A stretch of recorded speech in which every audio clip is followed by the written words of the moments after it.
to the OnStage Colorado Podcast. I'm Alex Miller. And I'm Toni Tresca. And in today's episode, we are going to be looking back on the biggest Colorado theater stories of 2024. Yep. Before we turn the page and zoom into 2025, we wanted to stop and review what happened this past year. It was a busy year, and there's the good and some not so good. So we'll get to that in just a little bit. And then later in the podcast, we have an interview I did with Leslie O'Carroll, real well-known face on Colorado stages, who's in the director's chair this season up at the Backstage Theatre, co-directing a show with Branden Smith there called Every Holiday Story Ever Told. So this is just kind of I think three actors doing all kinds of, running around telling all kinds of holiday stories. And I think so the way we talk a little bit about how they're pairing as co-director. So Leslie's kind of working on the funny and Branden's working on the the technical side of things. And it sounds like they're having a lot of fun with it. So I look forward to that a little bit later on. Yeah, so stick around for that conversation. But first, we're going to talk about what theater productions we've seen lately. So I guess we'll start with you, Alex. What did you see this weekend? So I know we both saw Hold Tight's production of Alone Untethered. So this is an immersive / dance / therapy performance by Gwendolyn Gussman. And so this is the second part of, so the first one was last, I think April, was focused on togetherness. And this one was focused on alone. It was in a really cool space at the Newman Center. This is a theater I'd never been in. It's a kind of in the round space at the Newman Center called, I think, the Byron Theater. Yeah, it was the Byron Theater. I had been in there one time before, but it looked drastically different than how Gwen and Hold Tight had it set up. When you walk into the theater, it's immediately you're kind of hearing these interesting wave sounds. It almost feels like sound wavy things that are just very ephemeral, and the seating is very spaced out, so you're instructed to not sit with anybody even if you came with a group. And there's a booklet that then you pick up, and there are a couple of prompts in there that are kind of prompting you to think about being alone and how your reactions to that, and then it gives you some instructions on how to kind of engage with the piece. Right. Yeah. And so it starts in this, it's very dark in the theater, and it starts out with Gwen sort of sitting on this wooden platform and so making these vocalizations that were kind of cool. And I know when you talked to them, I was reading your Westward piece about how some of the sound, the background sound was sort of meant to kind of mimic the frequencies of the womb. And so it was a very calm, peaceful, kind of groovy, retreaty feeling kind of space when you walk in.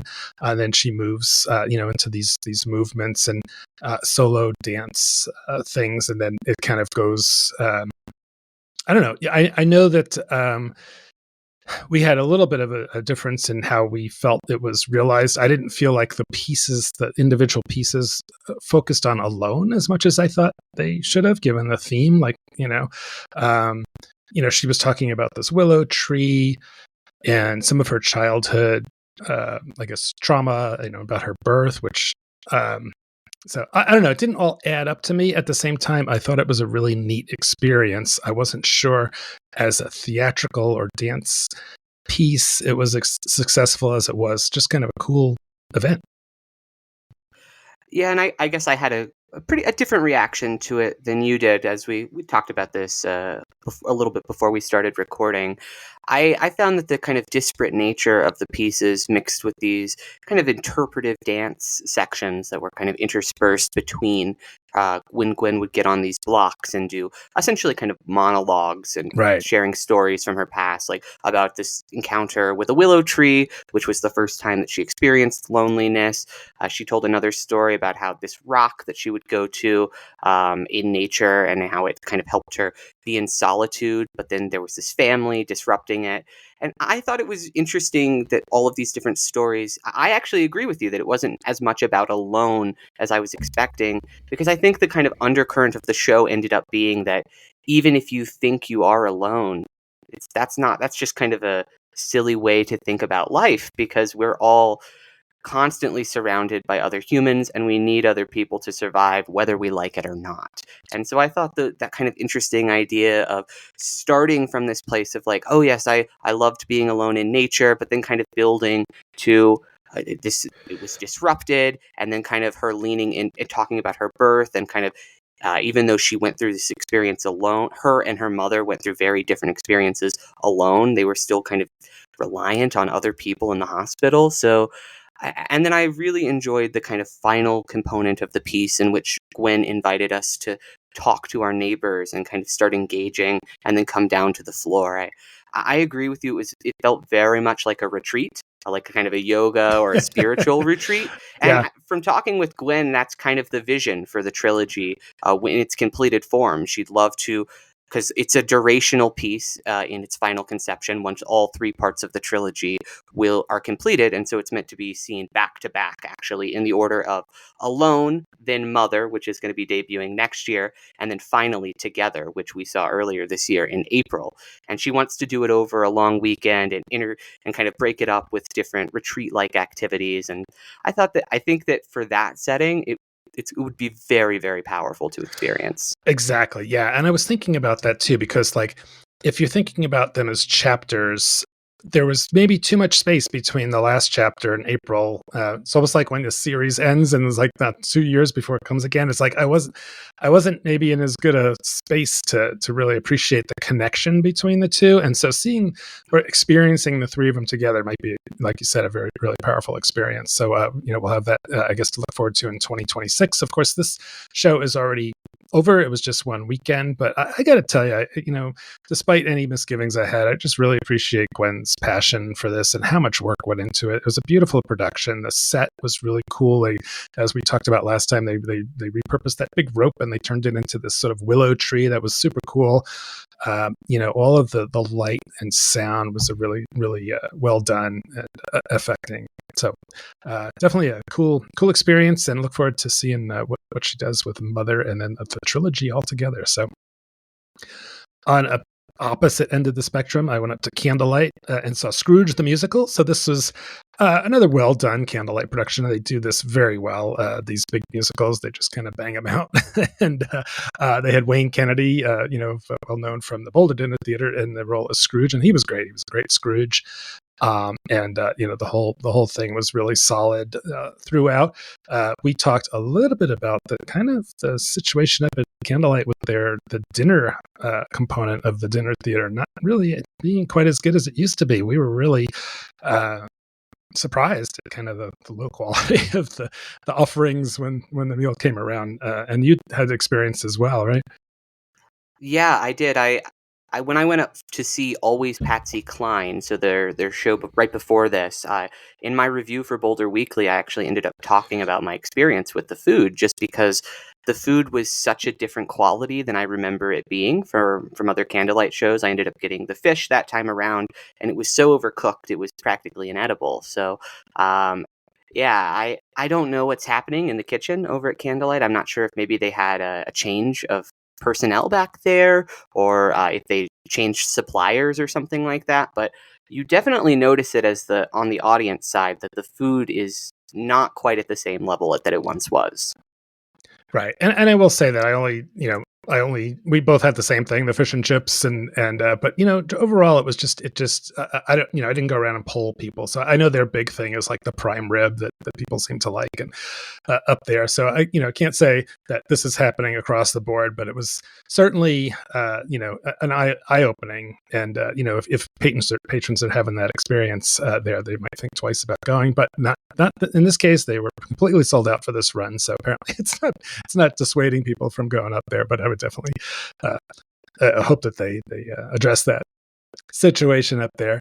And then, the other thing that Jen and I went out and saw was Wicked. We've talked plenty about that, so I won't get into it too much. But I would have to say it was fantastic. It was so, And I'm not a crier, but at the end I was kind of like getting a little misty. That's about as far as I go, Toni.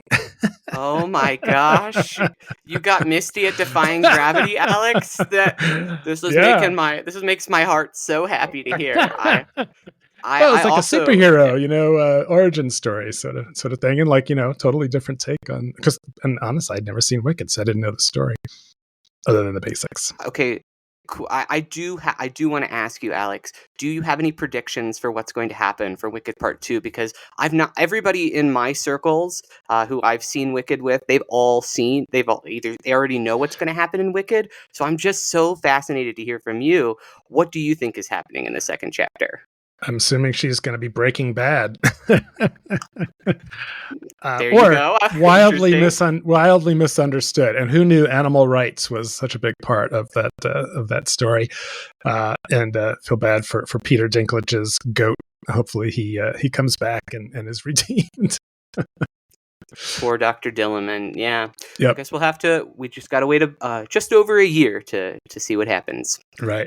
Okay. What did you get out and see other than Wicked for another 17 times or whatever? That is right. I did. I did in fact see Wicked again on Sunday, the same day that you saw it. That was my fourth time, and it held up. I also was getting teary. This was actually the first time I saw it by myself, and so I was kind of more processing the emotions, I think, than when I was with a group, which I found really interesting. And also, it was a Sunday. It was a Sunday at 4 p.m., but it was entirely sold out. I was like, and the audience was so engaged, they actually ended up standing up and giving it a standing ovation at the end, which I had never seen in a movie theater before. Wow. Yeah. We had some light clapping. I was surprised. We were in one of the smaller theaters at the AMC 24. I think it's playing in like half of the theaters.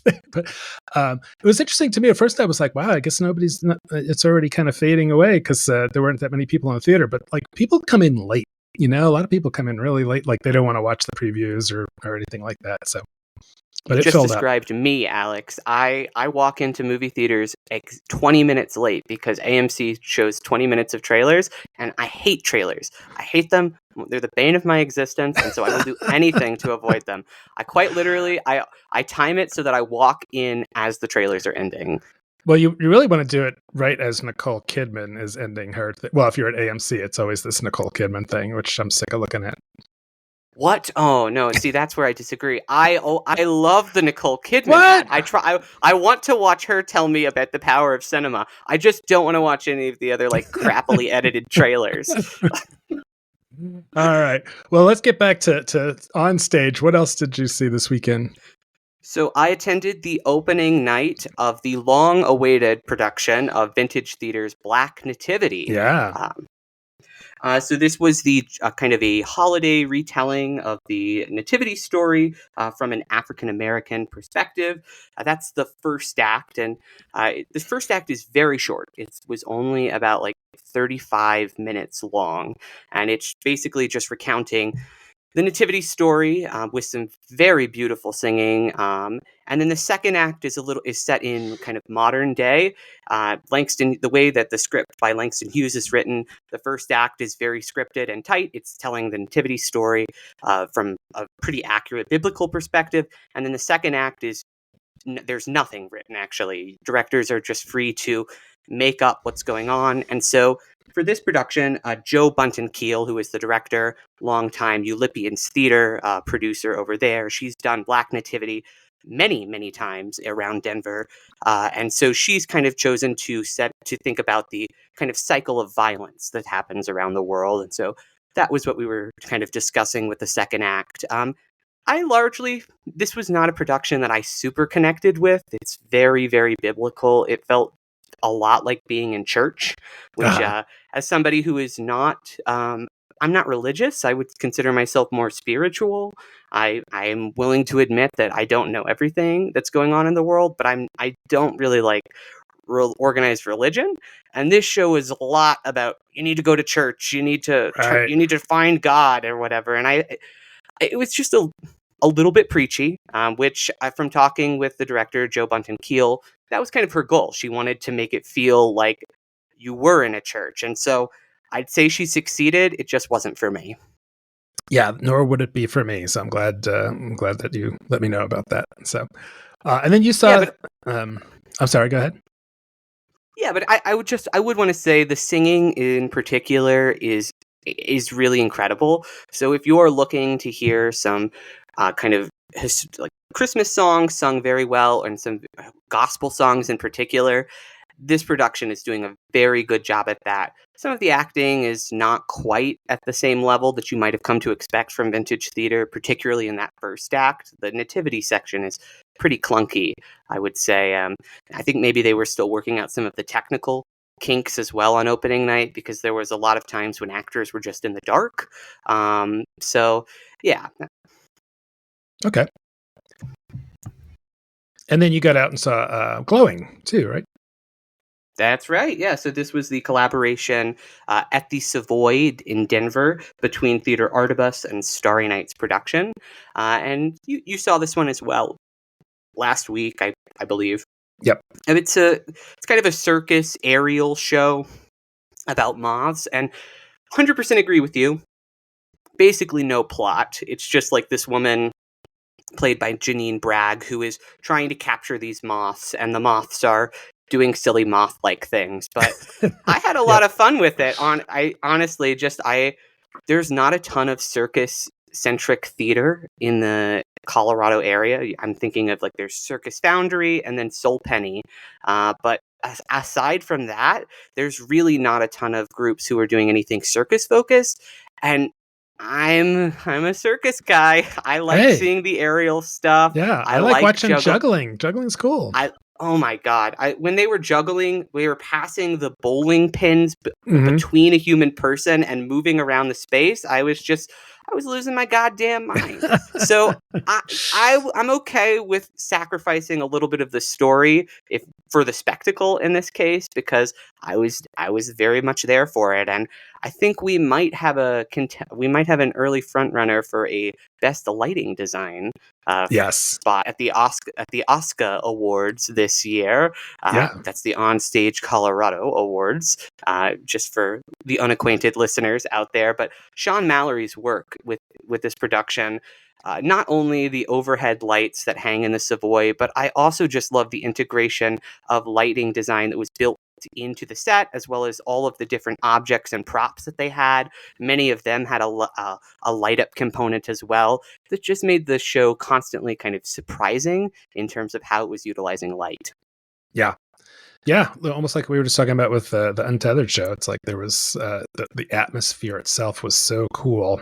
And I think the kids that were in the audience where I saw it really seemed to enjoy it. So. And so from talking with the team, it seemed like the show hits best for young kids and adults. Preteens hate it. They don't like it at all. And I experienced that myself. I listened to he looked like a 13-year-old boy coming out of the show, and he was complaining to his mom. He was like, "I hated that, Mom. Why did you take me to it?" And she was like, "I'm sorry, son. I didn't mean to." And he was like, "I don't like moths. Why did you take me to a show about moths?" He wasn't objecting to the show, the acting, any of the clowning or anything. He just hated the moth concept, which I just found hilarious. That's funny. But if it was butterflies, I wonder how they would have felt. Of course, butterflies are really more of a sunny day kind of thing that you would do. So it's a very different vibe. I think, moths really get the short end of the stick in terms of, they're really the same class of critters. And, I think it's just, they're so, they're such a pain in the ass. That's if they could just chill the fuck out around lights. Yeah. Did you know that I had no idea that moths were actually following the moon, and they were guided by that cool kind of moonlight. There, yeah. I guess I just assumed that moths were light hungry, but it turns out they just think all of our artificial light sources are the moon. Yeah. I thought maybe they got some sort of, juice out of the light, like, I don't know, like it fired up their dusty wings or something. I don't know. So entomology, we need to get more into that on stage. So, and then Indeed. You are going to get out to Little Women. Oh, interesting night. Yeah. So we're recording this on Monday, December 9th. So you're going to get out to Little Women tonight. That's right. So by the time you listen to this, I will have already seen this production, which our reviewer, Eric Fitzgerald, described as a thoughtful and entertaining family production. So I'm looking forward to checking that one out, and I'll report back next week with my thoughts. Okay. And if you're over in the Boulder area, you can also check out Little Women at Boulder Ensemble Theater Company. So this is Jess Rob Lee's adaptation. And I just got our review in from Julie Walker, who really thought it was something special. And definitely we'll have that up on the site here pretty soon as well. Although I would definitely get moving if you wanted to see Betsy's production of Little Women. I was checking their website recently, and tickets are very, very scarce. So there's already several productions that are totally sold out, but there's always last-minute cancellations. So definitely feel free to email like Mark Reagan over there, and he can usually get you on a wait list. Yeah. Mark was telling me that it's really killing it, and they've been doing pretty well with their shows over there in Boulder. So all right. Well, some of the other reviews on the show, we've got Alice Caterlin's review of The Nutcracker from Colorado Ballet, which was a new production from what they usually do, and she thought it was just boffo. And she's been critical of Colorado Ballet in the past, and she was like, "Holy crap, this is a hell of a show." Yeah, I really appreciated Alice's review of that production. I would have just written Colorado Ballet's Nutcracker off as the same old that they've been doing, but it sounds like they completely redesigned the set. They're kind of taking a new approach with some of the story beats, and so it seems like there's a reason to check it out again. Yeah, I've seen it in the past, and it didn't grab me. Right. Yeah, and Alice has seen Nutcrackers all over the world, I think, so she's a pretty good authority on these things. So, also, Eric Fitzgerald was at Ebenezer Scrooge's Big Aurora Fox Christmas Show, which he thought was a hoot. So it's an all-female Scrooge. I think just five actors over there, directed by our friend Stephen Burge. Theater Artibus, we mentioned, is up there. Theater Works Sense and Sensibility, if you're looking for something a little non-Yuli, as well as Little Mermaid at the Fine Arts Center. So that's what we've kind of seen lately. And as far as news goes, a reminder that today, December 10th, is the Big Colorado Gives Day. So this is a great day to make a donation to your favorite nonprofit, whatever that is. Of course, we recommend you look at the arts and entertainment section of the website there, and you can have your donation supercharged by the Colorado Gives Foundation Incentive Fund. Yeah, and since most of our Colorado theaters are nonprofit, this is a great time of year to make the most of your donation, and you can write it off on your taxes. So be sure to check out their website at coloradogives.org to get those funds into your favorite theaters around the state. All right. Yep. And in your giving mood, don't forget OnStage Colorado. You can go to our resources tab on our website and donate directly there. We did have a couple of donations come in, one of from Kenneth Zinn. Thanks for that, Kenneth. So it's always good to see people supporting us in just a little bit of small donation here and there helps us with the software and stuff that we got to buy. So.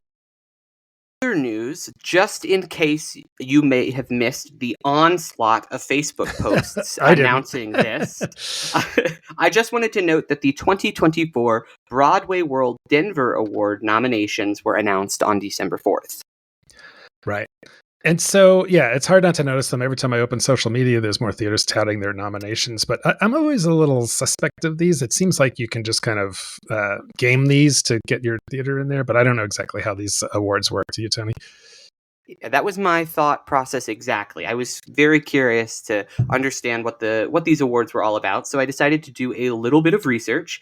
And the 2024 regional awards honor regional productions, touring shows, and more that had their first performances between October 1st, 2023 and September 30th, 2024. And it turns out that the local editors for Broadway World set these 16 categories, and then they accept nominations in each category from readers. So it's all fan selected, essentially. And now, after these nominations have been curated, readers get to vote for their favorites. Okay, so these are like audience choice awards, basically. And you could also imagine that a savvy marketing director at a theater could go in and nominate their company in numerous categories for their shows. Yes, and as some folks are pointing out in the Facebook comments, that's what people have done. It seems as you really can just go in and nominate every single production that your theater company has done in every single category, and they will just get posted like that. So, voting, if you want to vote on these awards, make your voice heard as an audience member of theater. Voting continues through December 31st, 2024, and the winners will be announced in January. Okay. So, I don't even know what Broadway World is. It's they don't review many shows. They tend to have a lot of stuff about like the Denver Center, things like that. they pretty much only review shows at the Denver Center and the Arvada Center, which I think is about the laziest thing that you can do as a theater organization. They have not posted a review since I'm Not Your Perfect Mexican Daughter at the Denver Center, so that's been a couple of months. Wow. And although they do note in their description that the local editors curate these nominations, who the hell are these local editors? I've never heard of them. They certainly don't make that information public on their website. So to me, the Broadway world establishment just kind of seems like a bit of a parasite on the theater community. Just kind of this strong big words. Listen, I think it's true though. It's this big, carpetbaggers. massive corporation, who are just, all they do is they upload a incomplete calendar of the theatrical events that are happening around the state. Very incomplete. They publish shoddy reviews of only the biggest companies, and then they do these silly awards. So I'm sorry, that's my true opinion on Broadway World. Come at me if you've got a different opinion on Broadway World. I'd love to hear your thoughts, but that's just how I feel. Yeah. All right. Well, so January will be when we will be announcing the winners of the second annual OnStage Colorado Awards for Theatrical Excellence, which we call the Oscars. So these are more like Critics' Choice Awards. Our review crew submits nominations based on, the hundreds of shows we've seen this year, and rather than selecting winners, we really aim to recognize the breadth of talent across the state. So we have there are a lot of people who are recognized, all worthy in our opinion. So those awards are going to be hosted on January 19th, 2025. So go ahead and mark your calendars now. Just like last year, we'll be doing kind of a live stream announcing those awards and talking through them. And then we'll release that to the podcast feed and post it on the website afterwards as well. Yep. Yeah. Live stream on Facebook. And so we'll definitely let people know when that's coming up.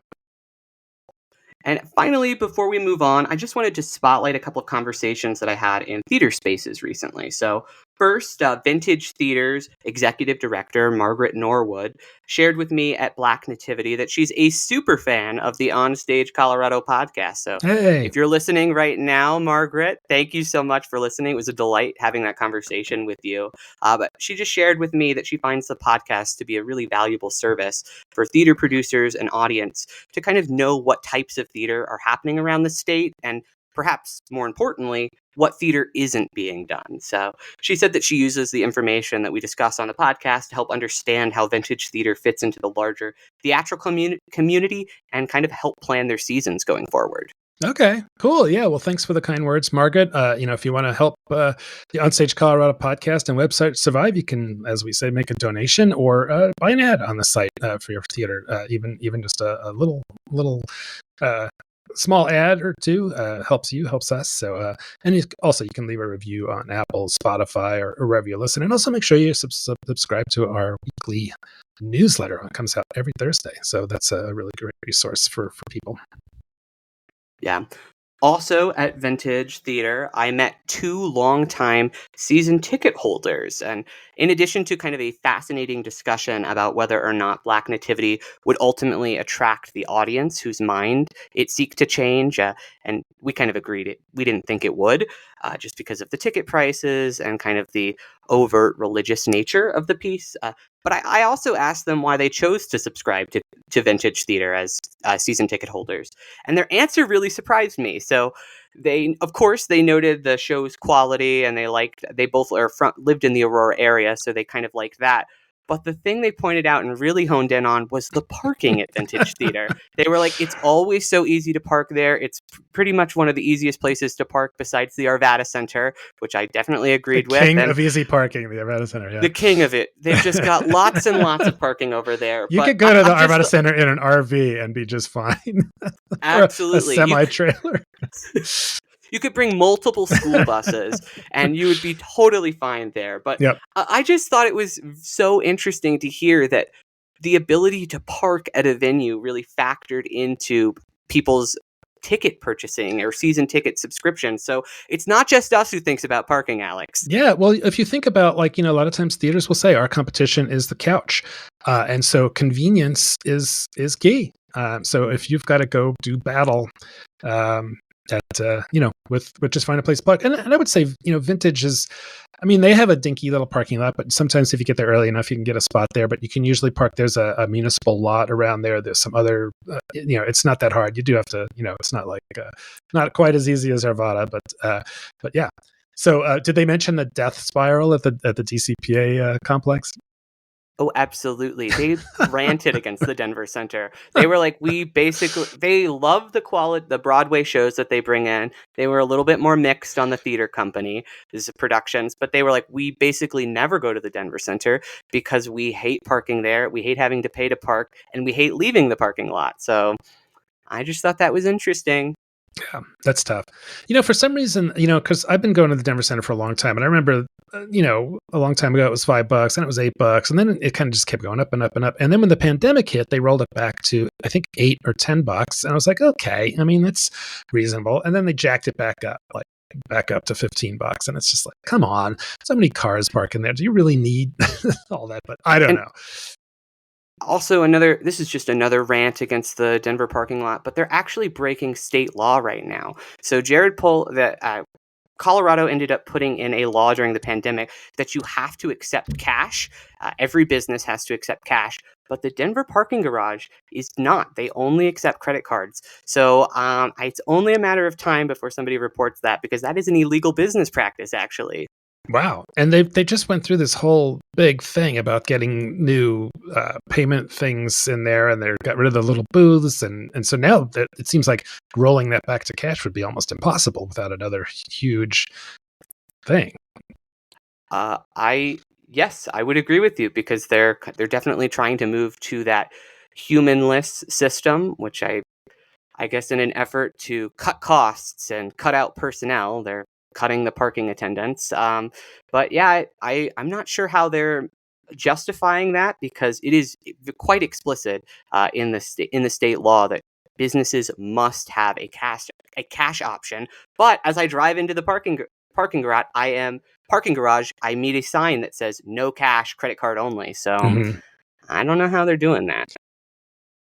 Just kind of going back to those kind of conversations that I had in theaters, I actually had a ton of good conversations with theater people this weekend who just happened to be attending the same show as me, including the recent 2024 Mayor's Award for Excellence in Arts and Culture, Courtney Ozaka, who's over at the Denver's Off Center, and I saw her at the Newman Center when I was attending Hold Tight. I saw stage manager extraordinaire Laura Mayers and some of the members of Grapefruit Lab Productions and Buntport Theater over at the Savoy, and just really enjoyed talking to these people. So if you see me in public, please do not hesitate to approach me.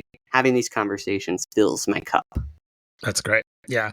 Well, Toni, you are the chattiest guy I know, and so anytime I'm looking for you at theater, I always see you chatting with somebody. So you're definitely the most approachable guy in the world. So and I am too, but I don't know, maybe I'm scary looking or something. I don't know. But a lot of times people don't know who we are, so maybe we should get hats that say press with the little fedora with the press thing, something. So. All right. Well, let's move on to our main topic, the big stories of 2024. And so Toni did some good research on this. And so we were just going to hit it through like kind of month by month and hit some of those stories. So as we mentioned, January was our first ever OnStage Colorado Theatre Awards, the Oscars, and we had a lot of fun with it, a lot of great feedback on that. So that was something that we'll be doing again this January. Yeah, that was definitely just a lot of fun to put together, and it was so cool to hear from the community about how much those awards really matter to them. And it's really fun to walk into those theater spaces like Firehouse, for instance, and see the OnStage Colorado Awards hanging on the wall. So it was really cool to get to do, and we're excited to do them again this year. Yeah. Also in January, on a little bit more of a sour note, BDT Stage in Boulder officially closed in January after its final production of Fiddler on the Roof. Yep, definitely an end of an era. And then also January was when the DCPA Arts Complex announced that the parking garage would be getting even worse due to construction. So just to follow up on that theme, goes back to January. And they still haven't quite figured out what all's going on there, have they? That's correct, Alex. So although they promised that it would be done hopefully by the end of the year. If you've driven by the parking garage anytime soon, you know that that is not true. So we're all just waiting with bated breath for them to finally figure out what they're doing over there.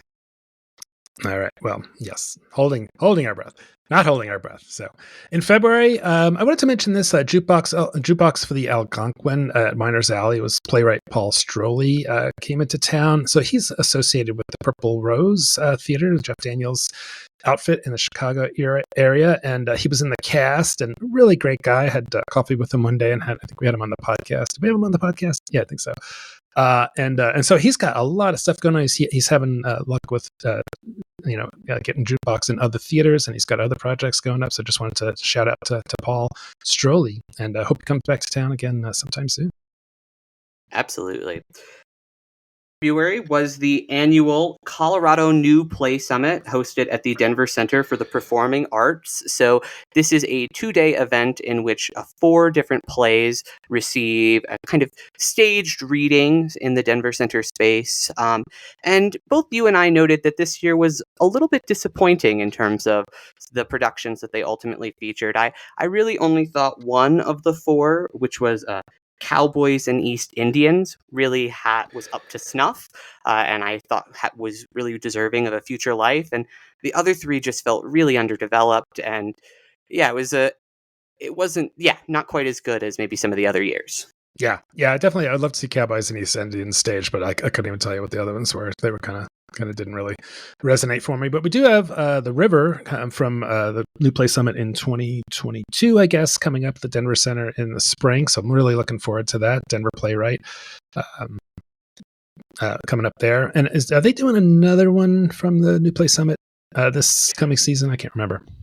Yes, they are. They're also doing the Suffragettes Murder, which we saw a couple years ago as well. I like that one's kind of that was a fun farce, historical farce. It's written by the writer who did the Clue adaptation, and so it's very much in that campy, fast style. It was a lot of fun. I think it makes sense to do a production of that. I remember liking that one. News in February was the month that Vintage Theater over in Aurora was able to actually purchase its space there with the help of the city. This was a pretty big deal because, as we're going to talk about throughout the rest of this list, theater companies are constantly in flux of losing their spaces, and so it really meant a lot that the city, as well as Vintage Theater, was able to acquire the capital and had just the support to be able to really invest in the future of this space. Yeah, so definitely a good news story there for Vintage. In March, not as much good news. Curious Theater announced their Fund the Future campaign, which basically signaled the fact that they were really struggling financially, and then later, announced that they were going to have to sell their space, which they're still working in, but that's an evolving story. And then also at Meow Wolf announced a bunch of layoffs, and that included a lot of Colorado people, and especially like their immersive performers. Yeah, and that was just kind of it was an early sign of some of the struggles at Meow Wolf, because just this month here in December, they announced they were doing another round of layoffs. So definitely trouble in paradise over at Meow Wolf. Mm-hmm. And then also in March, the Arts Hub, this is a organization that's based out of Lafayette over in Boulder County. They announced that they were a new executive leader over there, Andrew Krim. He is he's been in the arts world a while. He's kind of a master fundraiser over there, and he's really done a good job of setting a new vision for that organization to kind of transform it into an arts organization for all of Boulder County, to kind of fill the void of some of those other theaters like BDT Stage leaving. Yeah, that's great. Yeah, they definitely look like they're kind of an up and coming place. So totally, I think we need Lafayette Arts Hub is definitely a venue to be following. This is a story that's going to keep evolving. Yeah. In April, you interviewed Kate Hamill on the podcast. We don't get a lot of big name playwrights on the show, but that was a cool one. She's had a great, busy year, and a lot of her stuff has been shown on stage. Absolutely, yeah. So we were talking about her adaptation of Emma that was being done at the Denver Center. She actually came into town to help work on that production. She ended up doing some rewrites on that, and so it was a really fun conversation. to talk with her about that. And I also got to be the one to kind of first ask Kate her thoughts about what she thought about the Arvada Center doing her version of Dracula. So that's another Kate Hamill on stage. And then, of course, Firehouse just did her Little Women. So she is very popular here in Colorado. And I don't see her adaptations going away anytime soon, particularly because most of them are really fun. Yeah. Yeah, they get a little. Some people think they kind of bend the needle on the wacky farce part of it, but on another note, you did a story about the Boulder government that was kind of. What was this one about? Yeah, so this was a collaboration with the Boulder Weekly editor, Shay Castle, and we were really looking into this 2A, the passage of 2A. So 2A was an initiative that Boulder voters approved overwhelmingly in order to give arts organizations a larger piece of funding. However, city officials then took that initiative to be like, okay, so if you're going to get this money, we're going to cut all funding from you from the city. And so it actually ended up being a very minuscule amount of funds that they ended up getting. And arts organizations were inflamed because this felt like a complete violation of trust of the nature of the passage of 2A, which itself was a compromise with the city. And so this issue it didn't ever actually end up being resolved. It did just happen like this due to shenanigans with the city, and particularly the city manager, Nuria, who Nuria and I are not on speaking terms right now, and I'm okay with that. I think she did a very bad job, a very poor job handling this situation, and a lot of people, including myself, are rather frustrated with her. Yeah, that's unfortunate. So, I mean, Boulder's a wealthy city that could certainly be doing more for the arts and not messing around with it like that. Well, but Alex, did you ever consider that the police need more money? Defund the police, give it to the arts. In the mountains of Western Slope at Thunder River Theater, there was some leadership changes there. So Missy Moore is the artistic director there, and then the executive director, I think, left. And what's the configuration there now? So it's now a co-leadership model between, it was after the executive director, Sean Jeffries, left. Now Missy Moore and Daniel Taylor Moxon are leading the nonprofit in a partnership up there. So this is a model that we've seen kind of happening around the state. Local theater was a pretty prominent one to kind of switch to this hybrid leadership model where you don't just have one person in charge. And so now we're seeing Thunder River also follow suit as well. Yeah, that's cool. And Thunder River, I think, is really kind of a booming little theater. I'm looking forward to what they've got coming up. And shout out to Missy Moore. She posted on Facebook that she wrapped up her car in Glenwood Canyon on the black ice a week or so ago. She's fine, but her car was not. So best of luck with that, Missy. Glenwood Canyon is a terrible place to drive through for any time of year, pretty much. So. In May, I wanted to just shout out, we're doing a lot of individual plays, but there was a world premiere of at the Savoy from local theater, 237 Virginia Avenue, which was really a great show. It was a two-hander with, oh gosh, no, you're going to remind me of the names of the two actors. It was Jacob Drescht, I remember for sure, and then Larry something. Hecht? I think that sounds right. I think it was great show. Really hoping to see that one, be produced at other theaters around the country. Really, really cool original show that we saw here in Colorado first. Absolutely. Also in May, Lonnie Hansen's Cabinet of Curiosities and Impossibilities reopened at the Museum of Outdoor Arts in conjunction with the Catamounts immersive production of Impossible Things. So Lonnie Hansen is a well-known immersive artist in Colorado, and this Cabinet of Curiosities and Impossibilities is kind of his take on a bunch of fairy tale stories and folklore, and it's just a really remarkable piece, and it was a really cool experience to see the Catamounts kind of immersive take at building a show all around the characters and artifacts that were present in this installation. Yeah, and that was Yeah, go ahead.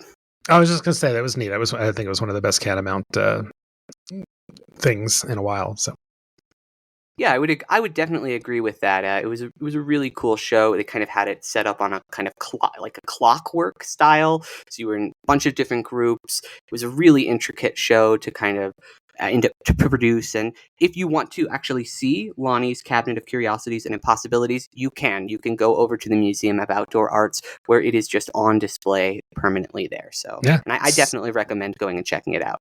it's right next to Fiddler's Green. If you can find a place to park.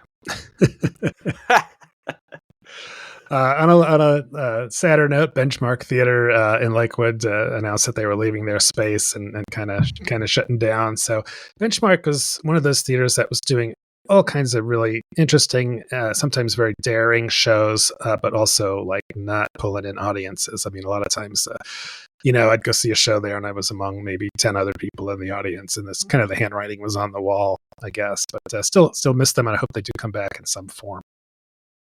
Yeah, when I talked with Neil Trugolo and Haley Johnson over there about why they made this decision, they said pretty much exactly what you said. It was audience support just wasn't there, and there's only so much that you can put into the theater before you really do need to see people showing up and supporting. So they're going to take some time off. They both also have young kids in their family, so they wanted to take some time off to spend that with them and give back to them.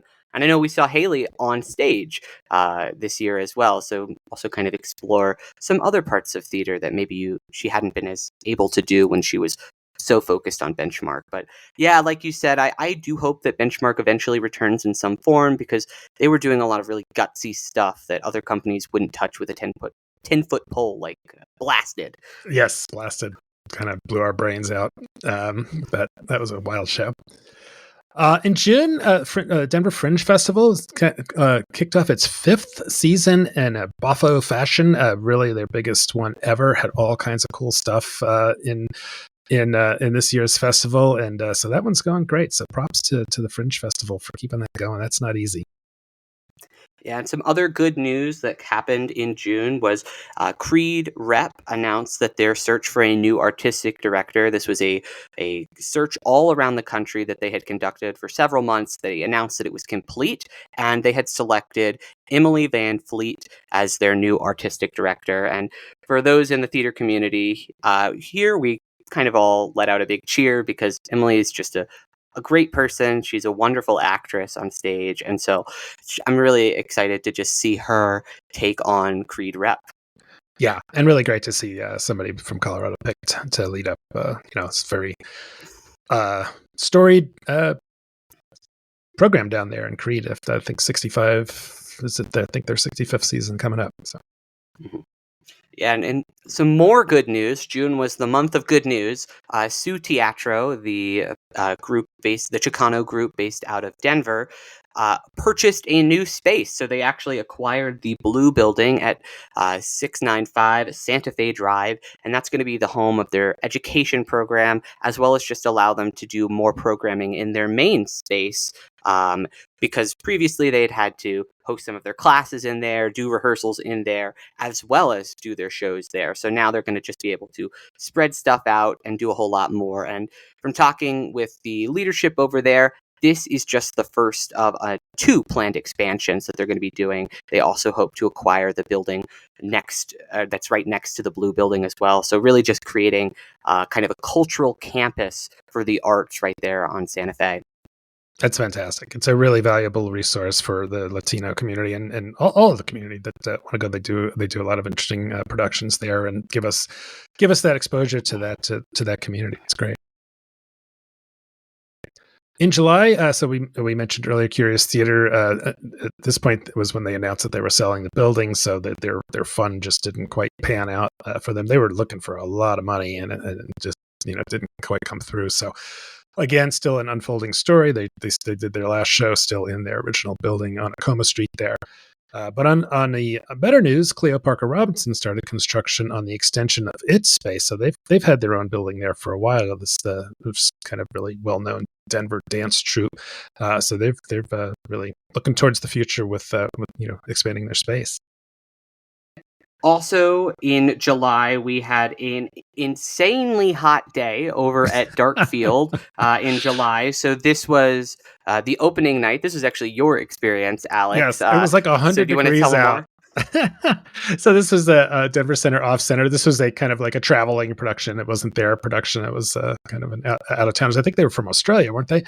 Um, That is and right. yeah, it was an immersive experience, but they were set in shipping containers, and so basically, I mean, they were air conditioned, but man, it was not working very well, and so like everybody was kind of clamoring into these shipping containers on like one of the hottest days of the year, and like getting kind of roasted like a rotisserie chicken inside these things. So, and then it was funny because we went to, it was around that same time that we went to the Taco Landia thing that Westward sponsors, where it was like a million freaking degrees.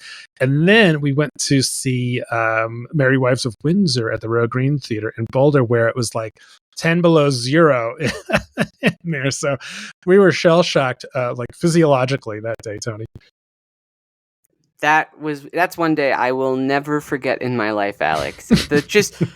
The variety of temperatures that we experienced within like 3 hours, I don't recommend it. The human body is not made for it. That's right. Yeah, it was some sort of weird experiment that I think we failed, whatever we were supposed to do. Of course, also in July, the Henry Awards were hosted, and they really did a great job this year, really skinnying down the production, from stretching over, 3 or 4 hours the previous year, and really moving through it, playing people off quickly, limiting the length of the speeches and really moving through it well. So it was really well done by the Colorado Theater Guild. Yeah, we had Betty Hart on the podcast before in preparation, and we asked her some pretty hard questions kind of about the Henry Awards and what she was doing to kind of get the ceremony under wrap, but was very, very happy to eat my words and say that the Henry Awards, they really got their act together. It was a really fun ceremony and a lot of really interesting winners that they picked this year. Yep. Yeah, really spread around. It wasn't all centered on as heavily on like the Denver and Arvada Center as it is some years. In August, the aforementioned space where Benchmark was taken over by 3 theaters, and it was the 3 Leeches. What are the other 2 there? Yeah, so it was the 3 Leeches, the Lab, and Flamboyant Theater Company. So those 3 troupes are now working in conjunction to program that space, and as well as they're seeking a lot of rentals who are wanting to rent that space as well. It seems like every time I log on Facebook, they're asking for someone to rent their space. Yeah. Yep. So good luck to them there. Another story from August was Julia Toby, friend of the pod, did a production with her Give 5 Productions company, Head of Hedwig and the Angry Inch. She spent like $100,000 to put it up and somehow emerged in the black. So it was a fantastic production, and also featured one of our favorite actors from the year, and Teresa Schwartz, and then the actor who played Hedwig was fantastic too. And I'm sorry, I can't remember their name. Clark, and I'm blanking on his last name. Okay, but yes, I agree. He did a great job. Yep. So really great for Julia to pull that one off. And then over at Family Theater, they pulled off a really great production of A Chorus Line for their 35th anniversary. Yeah, this was one of the original shows that the company was planning to do, but they ultimately kind of just changed their plans to do something else instead back when Family was originally kicking off. And so it felt really fitting to be doing A Chorus Line for its 35th year. And they really did it in a way I've never seen it before. Like from the opening number when it was I Can Do That, or the second number, I Can Do That, when there's this, it was an actor who was in a wheelchair and he was tap dancing on his wheelchair. You were like, you knew right from that moment you were in for something totally unique and different than you've ever seen before. Yep. And then in September, That Parenting musical opened off Broadway, and you know a little bit more about this one, Tony. What's this one about? So this was a Boulder musical written by a couple of folks in that area. That it started just as a production that they workshopped with local actors. And I think it's just a real testament to the strength of the Colorado theater community that it was able to then secure backers to get all the way to its off-Broadway production, which opened in September. And it closed its run in November. But that's still a massive accomplishment for an original Colorado production to go all the way from the small stages because of I originally saw it. I've seen it twice here in Colorado. The last time I saw it was over at Town Hall Art Center. So to go from Town Hall Art Center to off Broadway in New York, that's impressive. Yeah, sure is. Also in September, off stage on screen, we found out that Boulder was named one of the 3 finalists to host the Sundance Film Festival, which of course has been in Utah since its inception by Robert Redford many years ago. So that's exciting. If it actually came here, that would be a huge boost for the arts in Colorado. Yeah, and it seems like there's a pretty good chance that it will. So we won't know the official selection for the new location of Sundance until after this year's Sundance, which will be happening early in 2025. But yeah, that's an evolving story for sure, and we'll provide an update as soon as we know more. Do we know what other 2 lame-ass states are in the running? The 2 other cities that Boulder is facing off against is Cincinnati and its current location in Utah, where it's been hosted for the past 40 years. So it's competing against. I don't think Cincinnati is that big of a competition. It's really more of just whether or not it's actually going to move from its current home to a new location here in Boulder. Okay, that'd be so cool to have it in Boulder. Just gotta say. So, all right, in October, the Bug Theater celebrated its 30th anniversary. So this is over the years they've had different amounts of stuff there.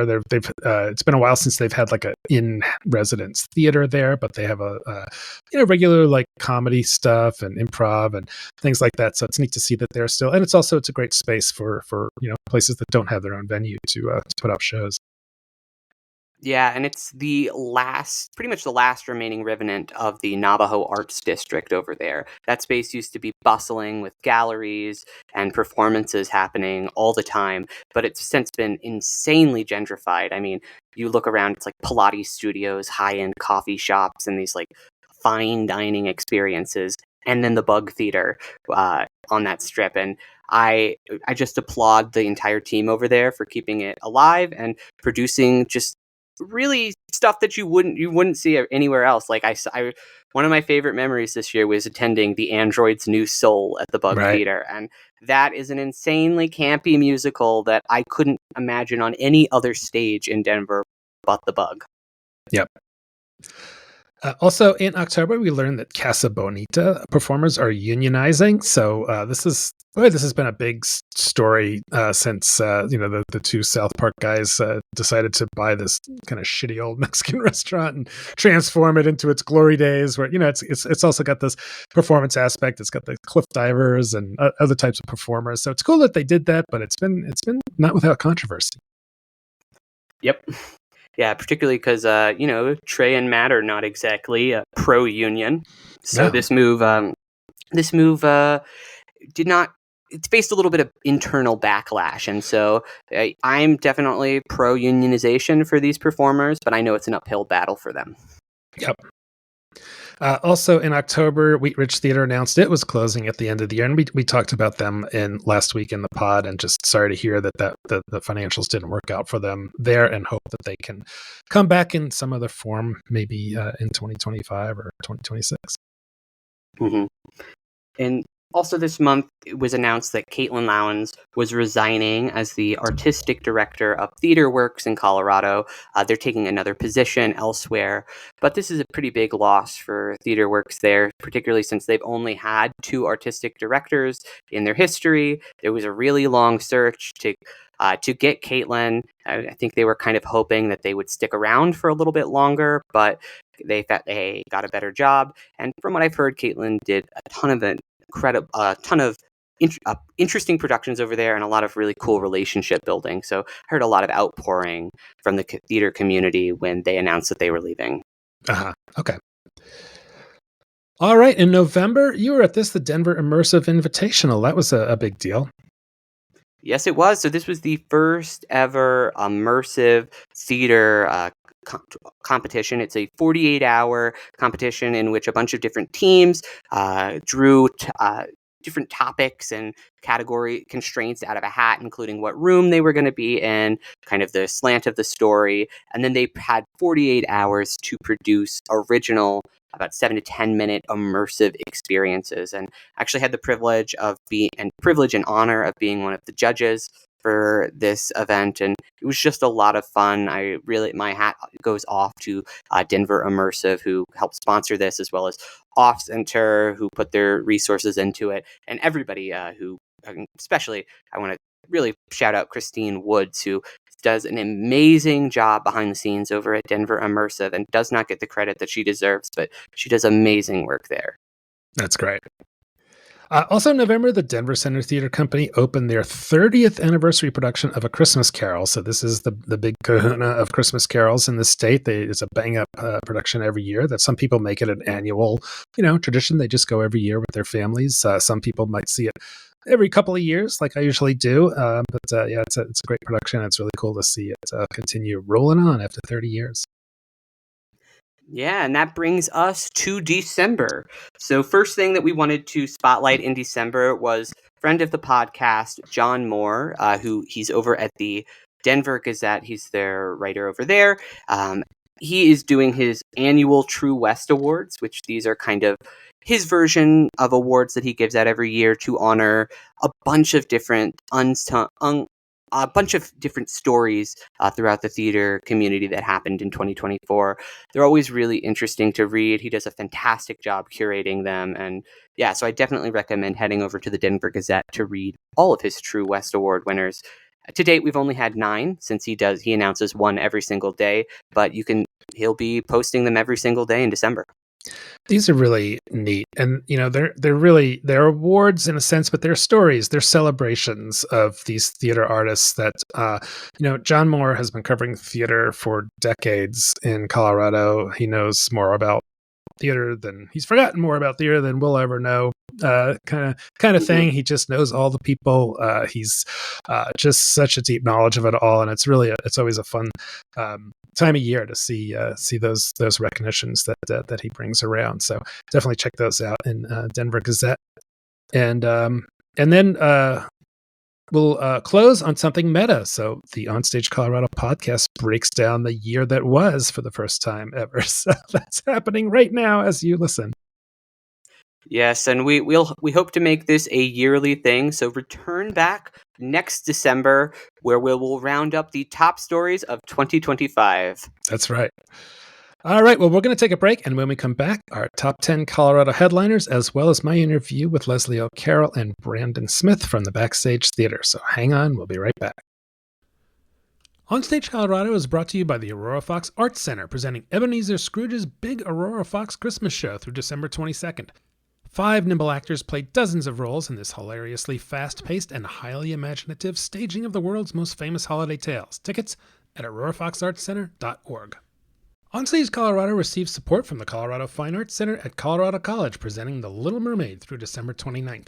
Based on one of Hans Christian Andersen's most beloved stories and the classic animated film, Disney's The Little Mermaid is a love story for the ages. Tickets at fac.coloradocollege.edu. Support for OnStage Colorado comes from the Boulder Ensemble Theater Company, Betsy, whose production of Little Women by Louisa May Alcott plays at the Dairy Center in Boulder through December 29th. This beloved classic is adapted and directed by Jessica Robb Lee. Spend some time this holiday season with the March family. Tickets at betc.org. OnStage Colorado is also brought to you by the Town Hall Arts Center, whose production of the Christmas classic Miracle on 34th Street runs through December 29th.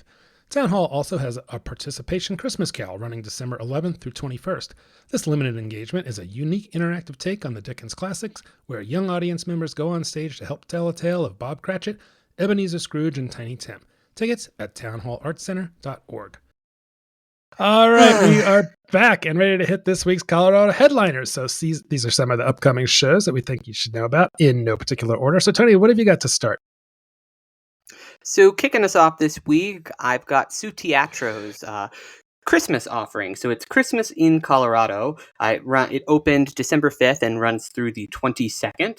And it's about kind of returning to your hometown during the holiday time. So the log line is, when it comes to finding success, sometimes you have to put a few miles between yourself and your hometown. But when it comes to understanding what's truly important in life, you have to come back home. So that's the premise of this production that's written by Toni Garcia. It's got music by Tish Hinsos and direction by Hugo E. Carbella. Okay, cool. My first headliner is Amal and the Night Visitors. So this is the show that's been around before, but this one's going to be at the Lone Tree Arts Center on December 14th. I think they're doing 2 shows. So it's the classic story of a magic star, a shepherd boy, and how unselfish love can work miracles. So definitely kind of a Christmassy theme there, a family holiday tradition. And what's interesting about this one is it's being presented in collaboration with Central City Opera. So probably be a pretty high quality production there at Lone Tree Arts Center on December 14th. My next show is another holiday show, but it's a little bit dirty. It's called You'll Be Naughty. That's Yule. Of course. Yule. This is at the Millabo Art Theater in Colorado Springs. It opens December 12th and runs through the 21st of December. And this is their annual holiday cabaret. So they invite you to join Babette and an all-star cast as they sing, dance, circus, and poke fun at all the trials and tribulations of the merry season. It is definitely for grown-ups, though, so do not try to bring your children. And get this, Alex.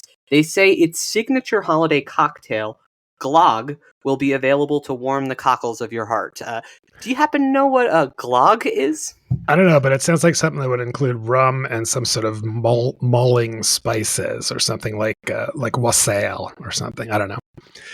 So it is an adventurous Viking drink that's derived from the ancient word meaning burning embers that will have you feeling the heat in the most wonderful of ways, or so they say. Okay. They're also going to have an array of a bunch of delicious desserts. So in other words, they want you to come hungry, thirsty, and ready for some dirty theater. Okay, great. Yeah, they do that every year. And I think April's going to do a review for us this year, so that'll be great.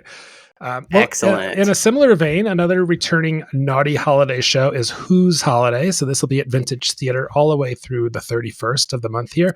So this is an adults-only comedy that's about Cindy Lou Who as a grown-up, but I think she's kind of like a trailer trashy kind of gal, and she's got a story to tell. So it's a one-woman show, and I think very, very amusing. And I saw that they posted last week that they were having a little trouble getting folks to show up for us. So get out and see Who's Holiday. I've heard it's definitely a fun show at Vintage.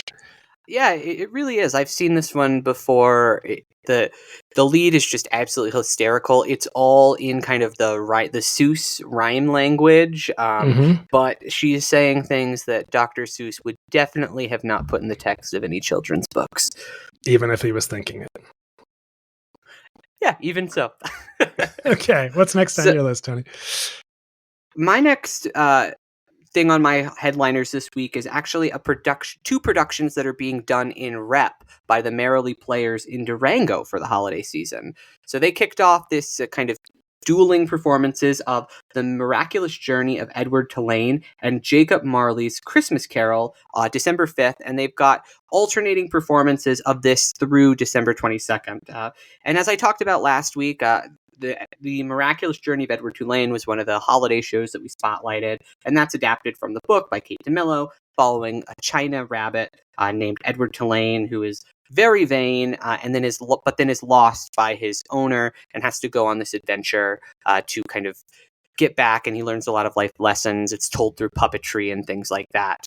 And then the other one was Jacob Marley's Christmas Carol, and it is about Jacob Marley, who is chained and shackled and condemned to a hellish eternity unless he accepts his one chance to free himself. To escape his chains, he must first redeem Scrooge. Amidst laughter, terror, and redemption and renewal, Marley sets out to open Scrooge's heart and discovers his own. So this is a one-person show starring Jeff Johnson and is directed by Tom Mula, and is directed by Mona Wood Patterson, and they say it's for all ages. Okay, so that's Merrily Players down in Durango. One of these days I want to get down there and check out some of their shows. They're always doing something interesting. But that's interesting. It's like the Marley story, like almost like a Wicked, like it's like the witch's tale there. And here's it's like Marley's story that leading up to we never hear about. So that's a great idea. Maybe they should market it as Wicked, but for a Christmas Carol. That's right. Yeah. What about that, Marley? What was his deal? Next up is a non-Christmas show, but still kind of a family-friendly show. The Adventures of Pinocchio. So this is December 14th and 15th. So Toni, Pinocchio is one of those well-known tales that I don't see being overused like some others. So this is going to be done by the Boulder Opera. It'll be at E-Town in Boulder. So it says it's Jonathan Dove's adaptation of Pinocchio, features an ensemble orchestra conducted by Mario Barbosa. It's a 1-hour opera for family enjoyment with about the wooden puppet with dreams of becoming a real boy. Fun. Yeah. My next headliner is not a holiday show. I'm switching to comedy with my last 2 picks for this week. It is Idiot Theater over at the Chaos Bloom Theater in Denver. This is happening December 13th, and it is at the crossroads of performance art and comedy. It invites the audience to experience the uninhibited, raw journey of a clown. So Idiot Theater is inspired by the alt clown scene based out in Los Angeles, and these performers will surprise you with their immersive characters, physicality, and engaging oddball comedy. So that is going to be happening at Chaos Bloom Theater this weekend, December 13th. Okay, fun. Well, I have one more holiday one. So last week we were in our big holiday list. We were talking about A Christmas Story and how there weren't nearly as many productions of it this year. But I will shout out, if you do want to get your Ralphie on, Steel City Theater Company in Pueblo is doing A Christmas Story from December 6th through the 22nd. So that's your opportunity to get down there and hear about the BB gun and the bumpus hounds and all that stuff. Nice. My final headliner this week is Two Guys, One Mic, Noman Hosni and Zach Mama. This is happening at the Bug Theater in Denver next Monday, December 16th. So this project was inspired by Zach Mama's goal to document his experience as a comedian traveling all 50 states. This show is designed to showcase the diversity of the comedy landscape across the United States. Zach recruited fellow Frenchmen because both Zach and Noman are both French who now live over here stateside, and they've been kind of doing this trip for a couple of years now, and they're sharing their stories that they hear along the way.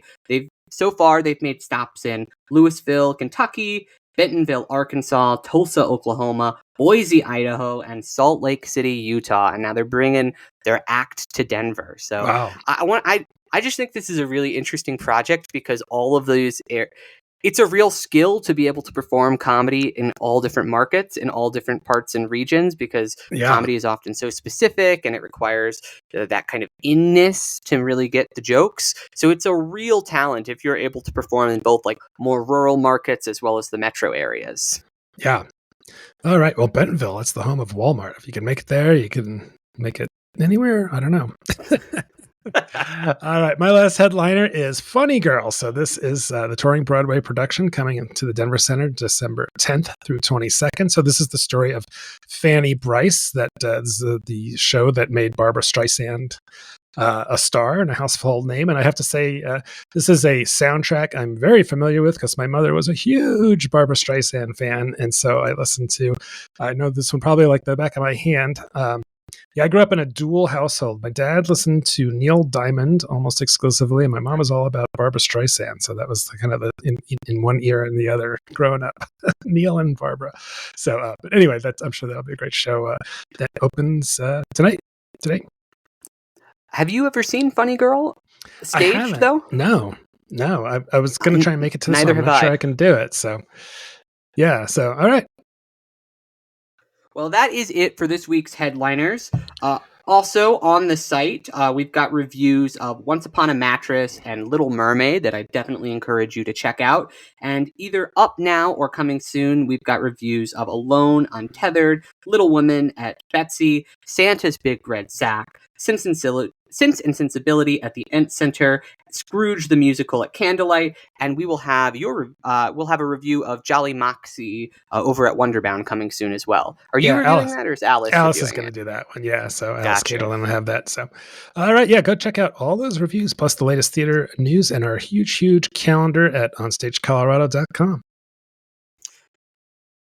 All right. Well, now it's time for my interview with Leslie O'Carroll and Branden Smith from the Backstage Theatre to talk about their production that they're co-directing of Every Christmas Story Ever Told. All right. Well, we are here with Branden Smith and Leslie O'Carroll. Thanks so much for being on the podcast, guys.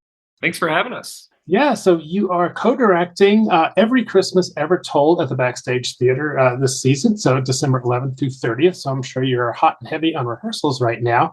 I wanted to ask you a little bit about this show. So it sounds to me like it's maybe it's kind of like a complete works kind of treatment of Christmas. Is that what we're looking at? That's exactly right. It's like the complete works people drank too much eggnog and they're just running around like crazy. Okay. Was it done by Reduced Shakespeare Company, or is it the playwrights somebody else? It was not. No, it was a separate group of people. I haven't fact-checked it, but my understanding is that they genuinely lost the rights to do the show that they were supposed to do, and they came up with it quickly. But I'd have to fact-check that. Okay. All right. Well, I wanted to start by how did this one get picked? Obviously, you wanted a Christmas show. Were you part of the decision, Branden? Yeah, so we when we spoke before, we've got our buckets, we've got our Excel grid of all the different possibilities. Up here, a lot of it comes down to housing and the size of production and whatnot. So a 3-person Christmas show was very attractive just from the outset. And then, when we read through it, there was a lot of good potential in there. I think what is exciting about this script, in the same way that Complete Works allows you to adjust the references, to update it to modern day, there was a lot of leeway given in the script to play with it. So that was attractive. Yeah, that is helpful. So Leslie, normally we see you on stage, and often at this time of year we see you on the big stage at the Denver Center in the big Christmas Carol. So did you decide to take a year off, and also how often do you direct? I don't know that I've seen your name on this chair. I don't direct very often. As far as Christmas Carol, I haven't been in Christmas Carol since 2021. So Mrs. Fezziwig was Emily Van Fleet for 2 years, and now they have a new person who I don't know. But I think it was time to hang up the Christmas Carol shoes at that time. And I've only started kind of getting into directing. I've been working with my husband, Steve Wilson. He had directed Shakespeare in the Wild, and I co-directed with him. And then also we did at Vintage Theater the one-act play that goes wrong, and I also kind of co-directed with him. I did a lot of the bits. So I'm not really ready to do it by myself. So when Branden was like, well, do you want to co-direct with me? I'm like, yes, that would be great. Okay. So I'm still learning. Okay, great. Well, I mean, Leslie, you are one of the best comedic actors in Colorado, in my view. So I'm sure you bring a lot to the funny here. But how are you guys working together as a team? It's been great. We first worked together on The Importance of Being Earnest. Mark Reagan brought us together. Shout out, Mark. Right. He brought us together on The Importance of Being Earnest up here back in 2022, I believe. And it was a very short process. It was very quick. And so it naturally occurred that Leslie would get excited about certain bits and about the comedic timing, with the fans. And so she would kind of step out into the other room and be like, I'm going to work on the fan bit with the girls. And it was so funny and so good that I was like, we got to get her in directing. And so even at the time, we talked about having her direct, and she's like, I don't really direct. And when this opportunity came up, it was a perfect window. Her next gig starts like right after this one ends. And so it was a perfect window, and I was like, all right, if we could get you up here, like I'll help out on some of the technical stuff. But she's very good in the room and very funny, and obviously comes up with a lot of fun ideas. So right. Yeah, I was going to ask, how are you tag teaming? Like, you're handling more of the technical stuff, and she's handling, and how's that work in the partnership? Yeah, that's really kind of been what we were doing. I mean, I work more on the script. I work more with the actors, trying to get the timing right of what we want to do.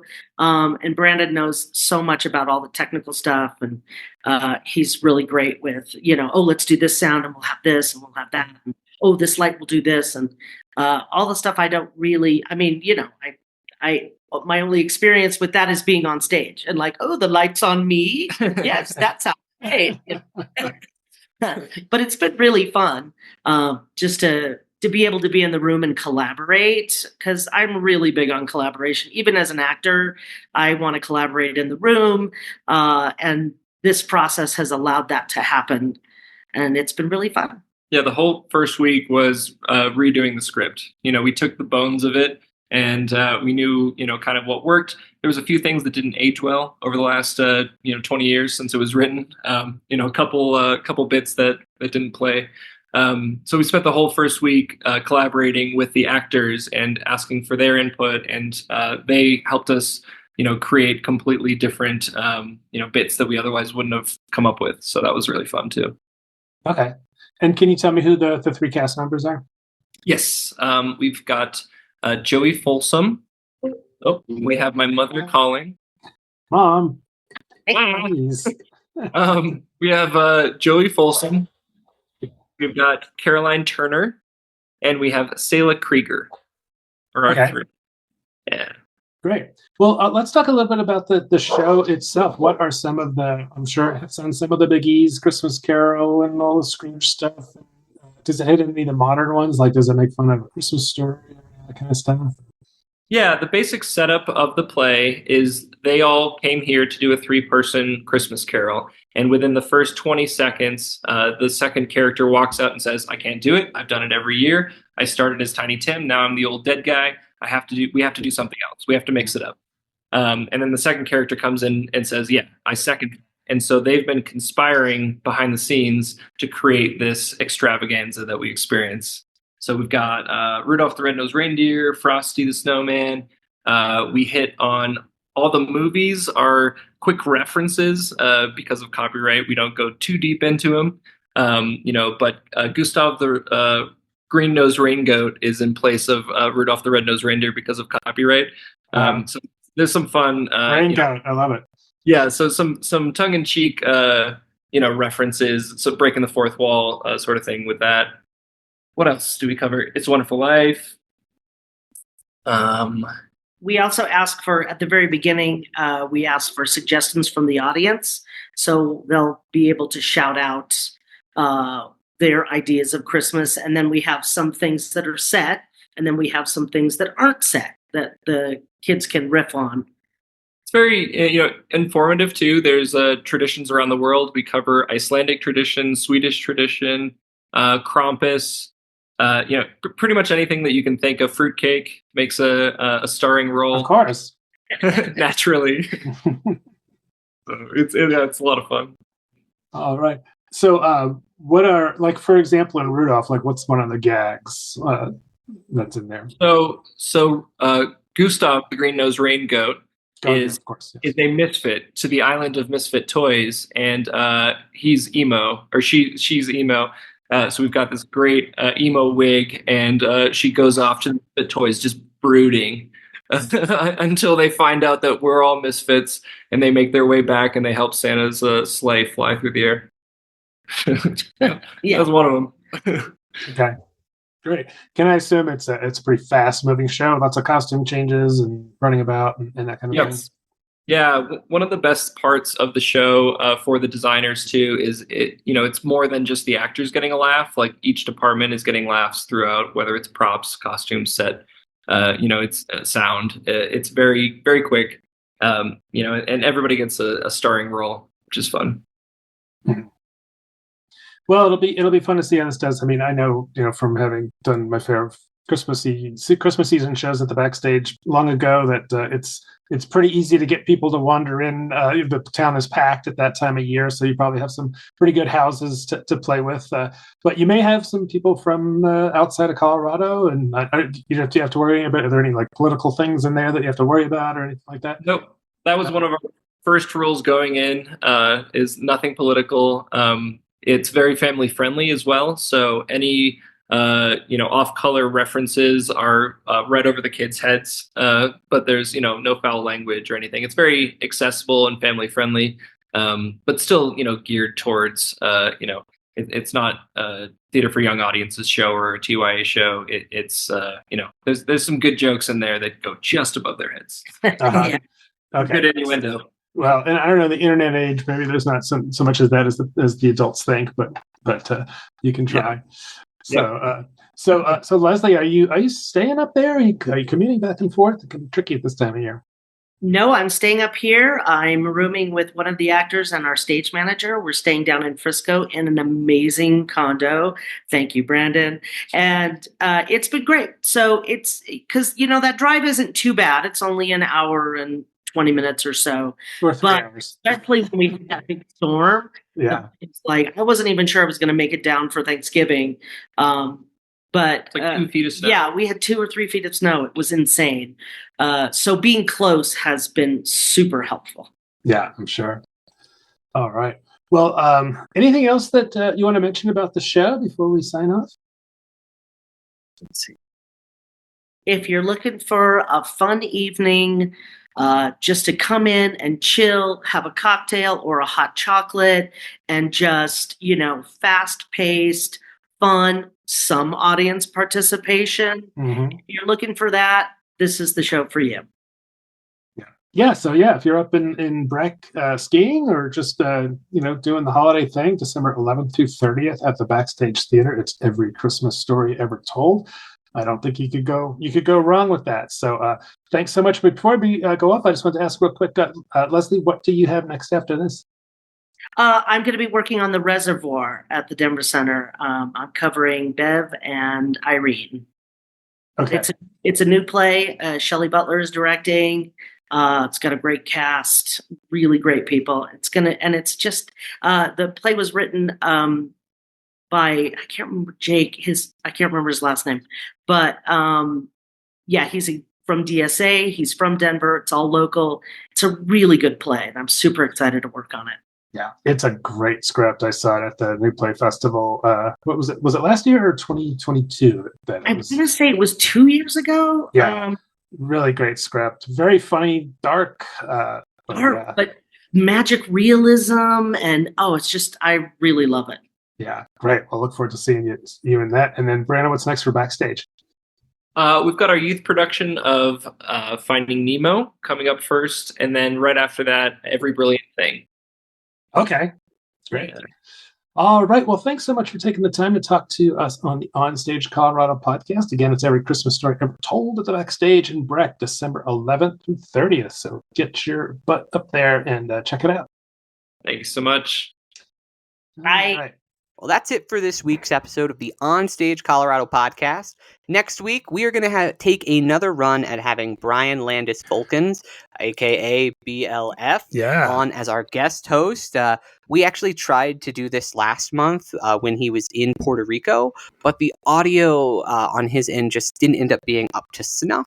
So we are going to take another run at our conversation about the differences between stage and screen acting. Yeah, we wanted to talk to him about that intersection because he's a very well-known actor on Colorado stages, but he's also been making forays into film and TV with some success and some really promising projects on the horizon. So we're excited to talk to him about that.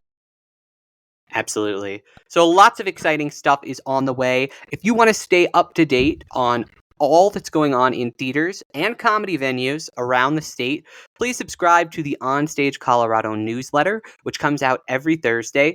And if you like what we're doing here on the podcast and the site, please tell the other theater lovers in your life. Yeah, thanks so much for listening. I'm Alex Miller. And I'm Toni Tresca, and we'll see you at the show.